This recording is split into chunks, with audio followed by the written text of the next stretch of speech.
তার মর্যাদা আল্লাহ বাড়ায় দেবেন। এই এমন কেন করেন আপনারা?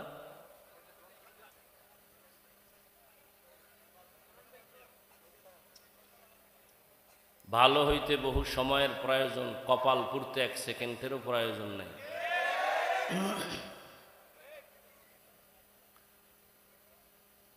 আমি যতক্ষণ আপনাদের সামনে কথা বলবো, আল্লাহ যতক্ষণ বলাবেন, বেয়াদবি ক্ষমা চেয়ে বিশেষ করে অনুরোধ করব, কেউ চিল্লাচিল্লি করবেন না, অনুরোধ।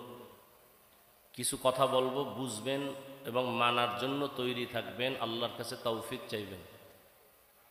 চিল্লাচিল্লির জায়গা এটা না। কথা বলার আদব আছে, চোখের চাহনির মধ্যে আদব আছে। মানুষের জীবনের সবথেকে বড় দামি সম্পদ আদব।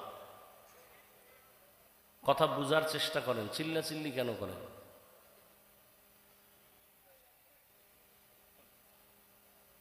নবী বলছেন যে বিনয়ী হয়ে চলবে তার মর্যাদা বাড়াবেন। এ কথাটার ব্যাখ্যা শুনি। দুনিয়াতে আল্লাহ তো সৃষ্টিগতভাবেই মানুষকে শ্রেষ্ঠ মর্যাদা দিয়েই পাঠিয়েছেন। ওয়ালাকাদ কাররামনা বানি আদম ওয়া হামালনাহুম ফিল বাররি ওয়াল বাহরি ওয়া রাযাকনাহুম মিনাত তাইয়্যিবাত ওয়া ফাদ্দালনাহুম আলা কাসীরিন মিম্মান খালাকনা তাফদীলা। আল্লাহ বলেন বনি আদম বড় দামি, বড় শ্রেষ্ঠ। বনি আদমের মতো শ্রেষ্ঠ আমি কাউকে বানাই নাই। জমিন এবং পানির মধ্যে চলার জন্য আমি রাস্তা বানিয়ে দিলাম, সুন্দর আয়োজন করেছি। এবং আমি আল্লাহ একে অপরের মধ্যে তুলনামূলক মর্যাদাবান করেছি। জমিনে আমি আল্লাহ আমার প্রিয় বান্দাদের জন্য খানার আয়োজন করেছি। আমি দয়াময় রব্বুল আলামিন গর্তের পিপিলিকার খানাও দেই, কুকুরের খানাও দেই, নদীর মাছের খানাও দেই, জঙ্গলের প্রাণীর খানাও আমি দেই। তবে আমার প্রিয় মানুষ যারা আমার গোলাম, আমি তাদের যে খানা দেই এটা অনেক পিওর এবং হালাল। আমি আল্লাহ এ মানুষ বড় আদর করে বানাইছি। সৃষ্টিগতভাবে আমি এদের মর্যাদা বাড়িয়েছি। আবার এই মানুষের ভেতরে একে অন্যের তুলনায় মর্যাদাবান করেছি। যেমন জিন নূরের সৃষ্টি, আগুনের সৃষ্টি, জিন নূরের সৃষ্টি, ফেরেশতা 24টা ঘন্টার প্রতিটি মুহূর্ত নূরের সৃষ্টি। ফেরেশতারা আল্লাহর তাসবিহ পড়ে গুণগান করে। আল্লাহ এদের সর্বোচ্চ মর্যাদা দান করেন নাই, জিনেরও আল্লাহ শ্রেষ্ঠ মর্যাদা দেন নাই। আল্লাহ এমন এক জাত, এমন এক মানব জাতিরে শ্রেষ্ঠ মর্যাদা দিয়েছেন, যেই মানুষটা চাইলেও গুনাহ করতে পারবে, চাইলেও নেক আমল করতে পারবে। এমন এক জাতিকে আল্লাহ সৃষ্টির শ্রেষ্ঠ মর্যাদা দান করেছেন। চাইলেও বান্দা মসজিদেও ঢুকতে পারবে, চাইলেও বান্দা মন্দিরেও ঢুকতে পারবে। আল্লাহ এমন এক জাতি মানুষ সৃষ্টির শ্রেষ্ঠ মর্যাদা দান করেছেন। চাইলে বান্দা ক্যাপ লাগাইতেও পারবে, চাইলে বান্দা টুপিও পড়তে পারবে। আল্লাহ পাক বলেন এই মানুষ সৃষ্টির শ্রেষ্ঠ মর্যাদা দিয়া আমি দুনিয়াতে পাঠাইয়া আবার এদের মধ্যে একটু আলাদা মর্যাদা দিলাম। সব মখলুকতের মধ্যে মানুষ বড় দামি। আবার এই মানুষের মধ্যে যারা ঈমানওয়ালা তারা আরো বড় দামি। যাদের ঈমান নাই তাদের তুলনায় ঈমানওয়ালারা দামি। আবার ঈমানওয়ালাদের ভেতরে যারা ঈমানের সাথে আমল করে তারা আরো বড় দামি। আমলওয়ালাদের ভেতরে আরো মর্যাদাবান যারা আমলের পাশাপাশি তাকওয়া ইখলাস নিয়ে আমল করে, এরা বড় দামি। ইন্না আকরামাকুম ইনদাল্লাহি আতকাকুম। আল্লাহ বলেন আমার কাছে দামি ওই বান্দা বান্দি যার মধ্যে থাকবে তাকওয়া ইখলাস। মানুষ বড় দামি। মানুষের মধ্যে আল্লাহ পাক সব মানুষের আল্লাহ এক মর্যাদা দেন নাই। এখানে আপনারা সবাই মানুষ, আমরাও মানুষ, তবে সবাই প্রিয় মানুষ না। আপনাদের এলাকায় অনেক কুকুর আছে, কিন্তু সব কুকুর দামি না। যেই কুকুরের গলায় মালিকের শিকল লাগানো সেই কুকুর বড় দামি। গরু আল্লাহ বানাইছেন, তবে সব গরু আল্লাহর কাছে দামি না। মূসা নবীর সাথে সম্পর্কের গরুটা আল্লাহর কাছে বড় দামি, জান্নাতে যাবে। উট আর উটনি আল্লাহ বানাইছেন, সব উট আর উটনি দামি না। রহমতের নবীর সাথে যে উট সম্পর্ক রেখেছে, সফরে সফরে ওই উট জান্নাতে যাবে। সালেহ আলাইহিস সালামের সাথে যেই উটনি পাহাড়ের ভেতর থেকে বের হয়েছে, ওই উটনি আল্লাহর জান্নাতে যাবে। জমিনে অনেক মসজিদ আছে, সব আমার আল্লাহর ঘর, তবে বাইতুল্লাহ মক্কা নগরীর ঘরটা বড় দামি। পিপিলিকা আপনাদের আশেপাশে অভাব নাই, তবে ওই পিপিলিকাটা দামি। সুলাইমান নবীর সাথে সম্পর্ক করেছে, আল্লাহর জান্নাতে যাবে। দেখছেন নি কারবার?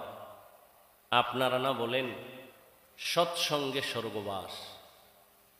একটা কুকুর জান্নাতে যাবে কি? ওর জান্নাতে গেলেও কি না গেলেও? একটা পিপিলিকা জান্নাতে যাবে, তো ও জান্নাতে গেলে কি না গেলে কি? এগুলো কেন?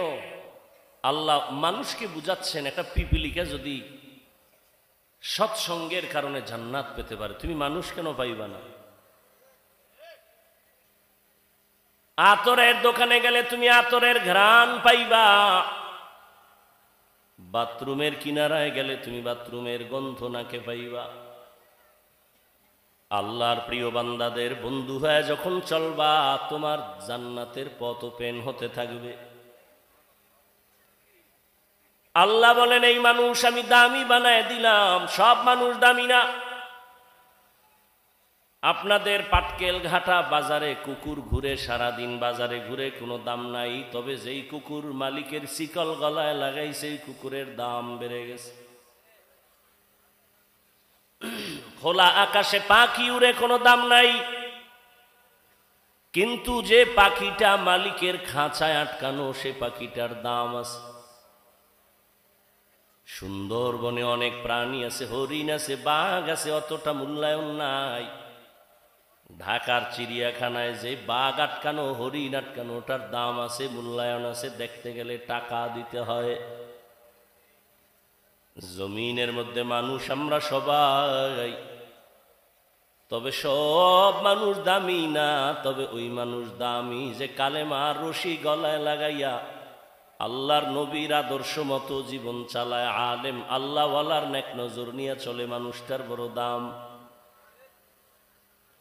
কত দাম? বলে মানুষ এখানে বসে বসে আল্লাহ তার একটা স্পেশাল পাওয়ার দান করবেন। ওই পাওয়ারের দ্বারা সারা দুনিয়া সে দেখবে, সাধারণ মানুষ দেখবে না।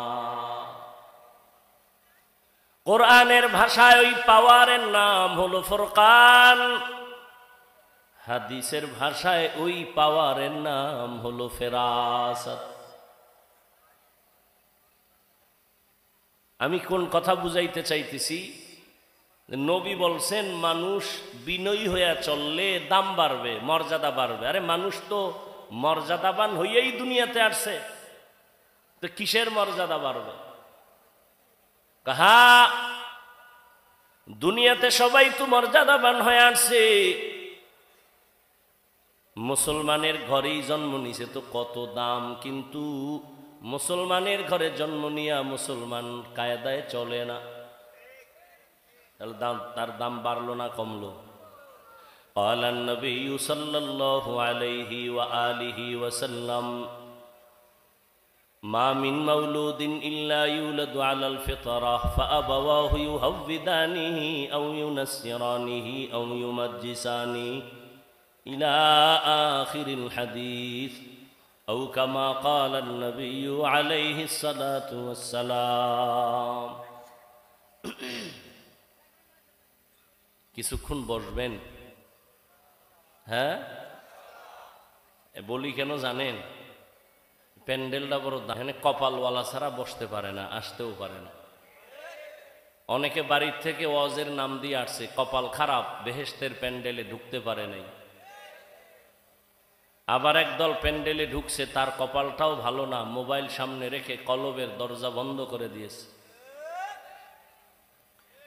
আমি কথাগুলো বলবো, আপনি ভাববেন, চিন্তা করবেন, হেদায়েতের মালিক আল্লাহ, হাফিজুর রহমান কেন, কপাল যদি পুড়ে যায়, মক্কা মদিনার ইমাম কেন, স্বয়ং রসুলের বয়ানেও কপাল খুলে না। যেই নবীকে এক নজর দেখলে পেটের ক্ষুধা থাকে না, যে রসুলের চেহারার দিকে মায়ার নজরে তাকায় তো জাহান্নামের আগুন হারাম হয়ে যায়, যে রসুল রাস্তা দিয়া চলতেছেন দুপার্শ্বের গাছ নত হয়ে সালাম দেয়, সেই রসুল যেখানে কদম দেন সেখান থেকে দীর্ঘ বছর মেশকের ঘ্রাণ পাওয়া যায়, সেই রসুলের ঘাম থেকে মেশকের ঘ্রাণ একদিন আর একবার না 13 বছর ওই নবীকে দেখলো, বয়ান শুনলো, কালেমা পড়ল না।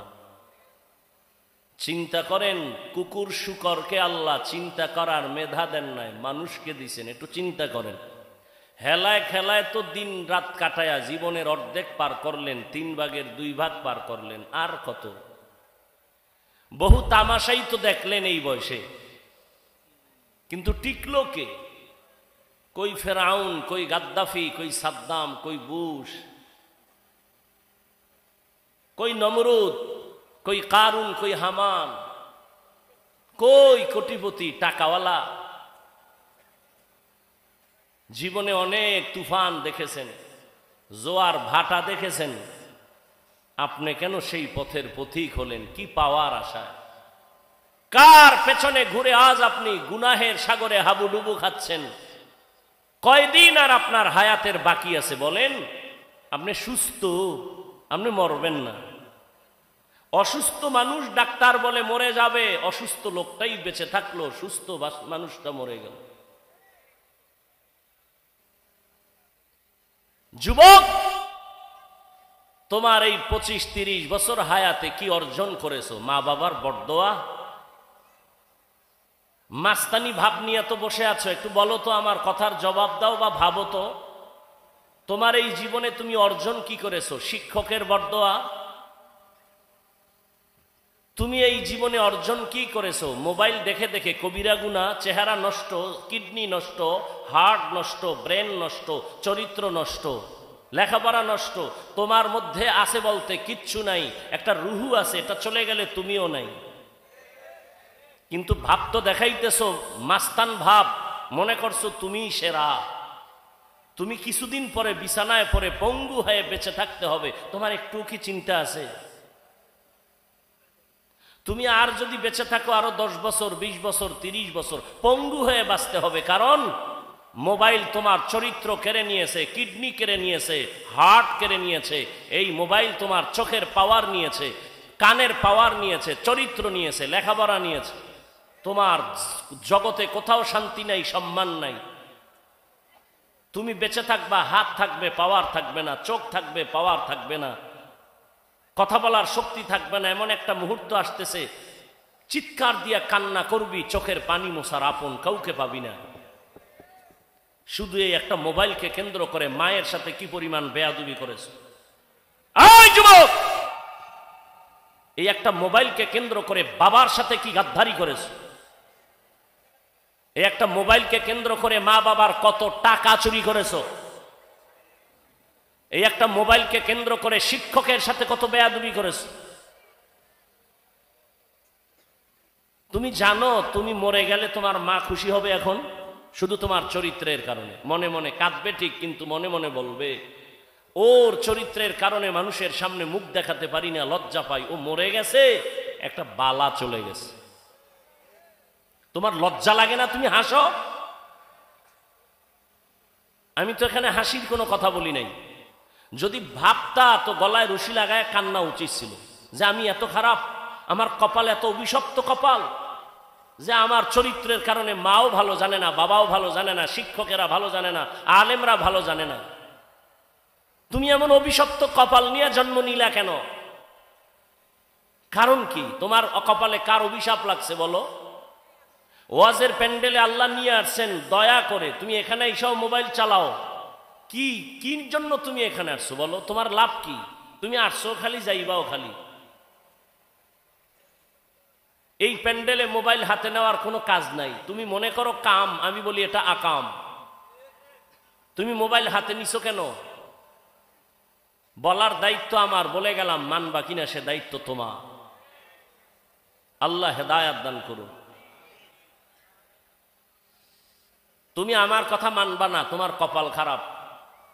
তো পরামর্শ দিয়ে যাই, যেই মোবাইল নিয়ে তুমি 24টা ঘন্টা সারা রাত দরওয়াজা জানালা বন্ধ করে কবিরা গুনাহ দেখো, কবিরা গুনাহ দেখো, কবিরা গুনাহ দেখো, ওই মোবাইল থেকে চাইলে তুমি ভালো কিছু দেখার সুযোগ ছিল, কিন্তু কপাল খারাপ, তোমার কপালে অভিশাপ লাগছে।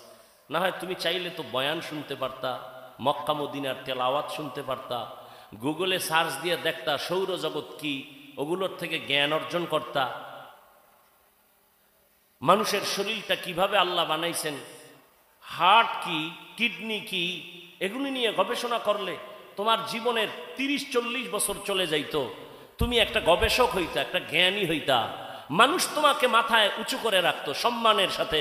মরে গেলে কবি নজরুলের ইতিহাসের পাতার মতো তোমার পাতা তৈরি হতো, কিন্তু তুমি মরে গেলে সবাই আলহামদুলিল্লাহ বলবে। এটাই কি তোমার কপাল?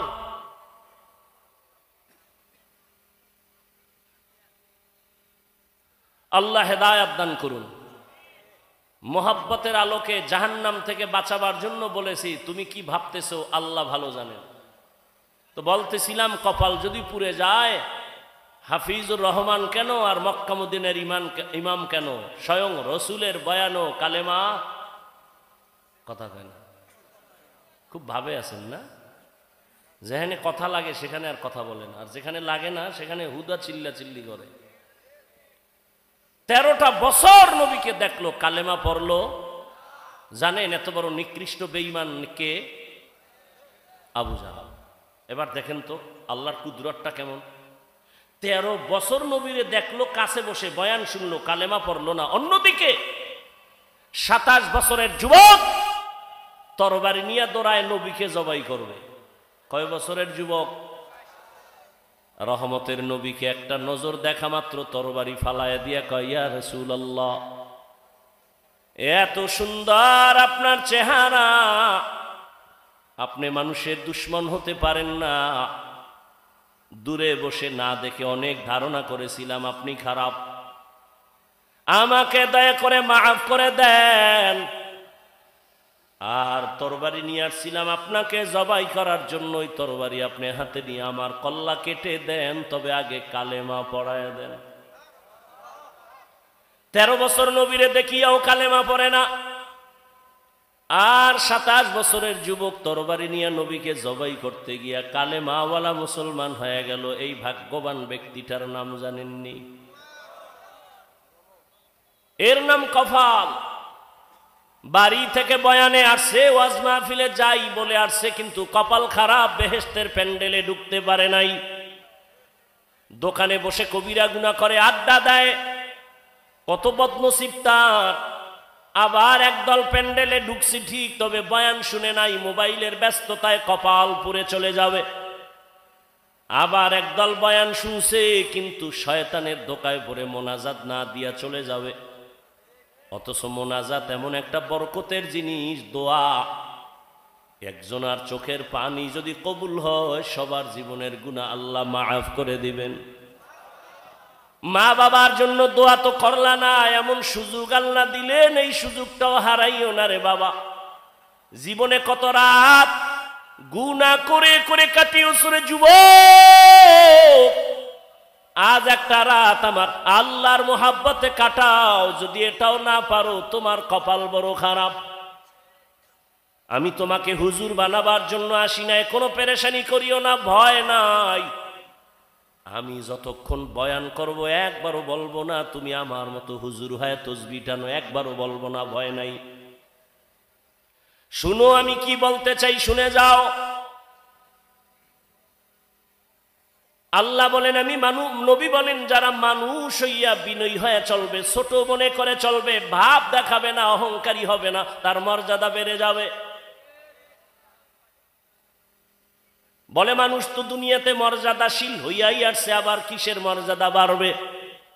বলে কয় দেখো ঈমানওয়ালার তুলনায় বেঈমানের তুলনায় ঈমানওয়ালার মর্যাদা বেশি, ঈমানওয়ালার তুলনায় আমলওয়ালার মর্যাদা বেশি, শুধু আমলওয়ালার তুলনায় তাকওয়াওয়ালার মর্যাদা বেশি। এ হলো এক মর্যাদা। আবার আর এক ভাবে বুঝো, তুমি একজন মুমিন বিনয়ী হইয়া চলো, তোমাকে তোমার আত্মীয় স্বজন বড় ভালো জানে, তুমি নরম তবিয়তের মানুষ, তুমি ভাব না, অহংকারী না। তুমি আরো যদি বিনয়ী হয়ে চলো, প্রতিবেশী তোমারে ভালো জানা শুরু করবে, এটাও তোমার জন্য মর্যাদা। আরো যদি বিনয়ী হয়ে চলো, সমাজের সবাই তোমারে ভালো জানবে, এটাও মর্যাদা। আরো যদি বিনয়ী হইয়া চলো, তাহলে পুরা দেশের মানুষ তোমারে ভালো জানবে, এটা মর্যাদা।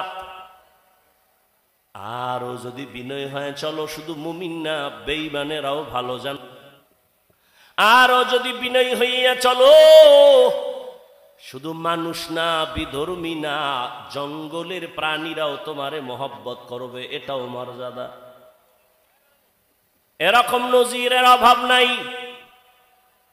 যেই যুবকের কথাই বললাম শুনো তার ইতিহাস। অর্ধজাহানের খলিফা, এখন ওমর দেশ পরিচালনা করে, রাজনীতিবিদ নেতা, রাষ্ট্র পরিচালনা করে, বাংলাদেশের মতো না, অর্ধজাহান। কেমন পাওয়ারওয়ালা যুবক! যেই পথে ওমর চলে ওই পথে শয়তান চলে না, যেই পথে শয়তান চলে ওমর দেখলে পালায় যায়। এত বড় পাওয়ারওয়ালা, গোটা দুনিয়া কাঁপতেছে ওমরের নাম শুনে। রোম সম্রাট বলে ওমরের এত পাওয়ার কেন? দেখো তার দল বলে লোক কেমন, তার ডানে বামে বডিগার্ড কেমন, সিকিউরিটি গার্ড কেমন। গোয়েন্দা বিভাগের লোকেরা ফলাফল বের করে বলল ওমর একা চলে, কোনো গার্ড নাই। একা চলে, এত পাওয়ার, এরে মেরে ফেলো। লোভী রেডি হয়ে গেছে রে মারার জন্য। কয়েরে মারতে কি আর সময় লাগবে নি, তরবারি দাও। তরবারি নিয়ে ঘুরে ওমরের একা কই পাই, একা। আহ, এক ইহুদি আর নবীজি এক জায়গায়, আর কেউ নাই। এহুদির হাতে তরবারি। এহুদিকে এই আব্দুল্লাহর ছেলে তরবারি দেখছু নি? কহা এখন যদি কল্লার উপরে মারি তোমার একে ফিরাবে। নবীজি কয় আমার আল্লাহ ফিরাবে। এ কথা বলা মাত্র এহুদির হাত থেকে তরবারি মাটিতে পড়ে গেছে। নবীজি তরবারি দেখায়, এহুদির বাচ্চা তরবারি কই? কয় মোহাম্মদের হাতে। তোরে কল্লার উপরে মারলে কে ফিরাবে? কে ফিরাবে? বল আল্লাহ ফিরাবে। আল্লাহ ফিরাবে যদি বলি তো কালেমাই ফিরে নেই। দাও কালেমা ভরায়। ওমর একা পাইলেই মেরে ফেলব। আল্লাহ যদি আজরাইল না পাঠায় মারবে কোন বেঈমান?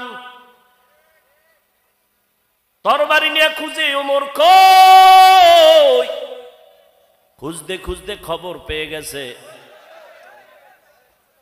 ওমর আল্লাহর বান্দা একটা খোলা মাঠের ভিতরে হাতের বালিশ বানাইয়া তিনি ঘুমায় একা। লোভী পুরস্কার পানেওয়ালা তরবারি নিয়ে মাঠের কিনারায় খোঁজ নিয়ে দাঁড়ায় গেছে, দেখে ওই পাহাড়ের পাশে ওমর হাতের বালিশ বানাইয়া ডান কাতে ঘুমায় একা। এই সুযোগ হাতছাড়া করা যায় না। ওমর ঘুমাইতেছে আর ওই দুশ্মন তরবারি নিয়ে কদম কদম আগায়, আবার ভয় পায়। কিছু দূর যাইয়া দাঁড়াইয়া ভাবতেছি আর কত আগাবো। নজর করে তাকাইয়া দেখে ওমর একা ঘুমায় না, জঙ্গলের একটা বাঘ ওমরের পাহারা দিতেছি। খাকবাদ আবওয়াতিশ বান্দান বামানতু মুর্দা বাহক জিন্দা। যদি বান্দা বিনয়ী হয়ে চলো, কুকুর তোমার গোলাম হবে, বাঘ তোমার গোলাম হয়ে যাবে। এই ভুল করার